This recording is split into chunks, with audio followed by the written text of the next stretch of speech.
peoples, it is now day 4. We're now a week in.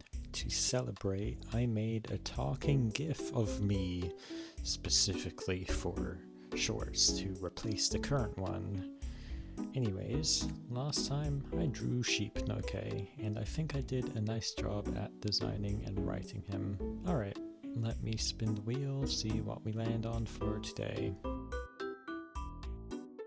B Nokay, alright, I think I can do that. Let us start then.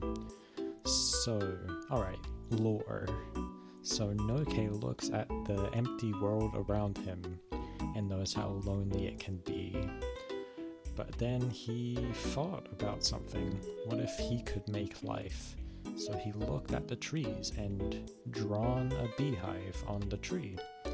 To his surprise, the idea ends up working, and after a while of sitting next to the tree, he likes the bees and how they are bringing life to the otherwise lonely dimension.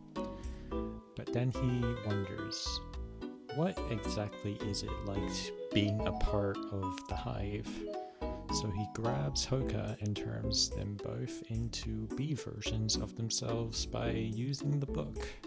Nokay draws himself as a bee and Hoka draws him as a bee as well. They both struggle to fly for a while, but once they figure it out, they go to the hive. Once in the hive, the bees don't recognize them and attack them. Nokay and Hoka end up fleeing the bees and they both get back to the book. But once they do, Nokay realizes they aren't big enough to lift the pencil. So they now are both stuck as the bee versions of themselves. Alright, that is the lore for this bee. I think it's decent, but yeah. By the way, the bee Nokay you're watching me draw in background is bigger. For why it's bigger? Because if I were to make him as small as I'd want, he'd just look like a dot. Though maybe I could just make a magnifying glass Nokay eventually and combine them.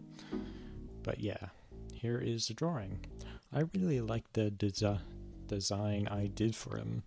He does have 4 arms, the other 2 are just hiding behind his cloak.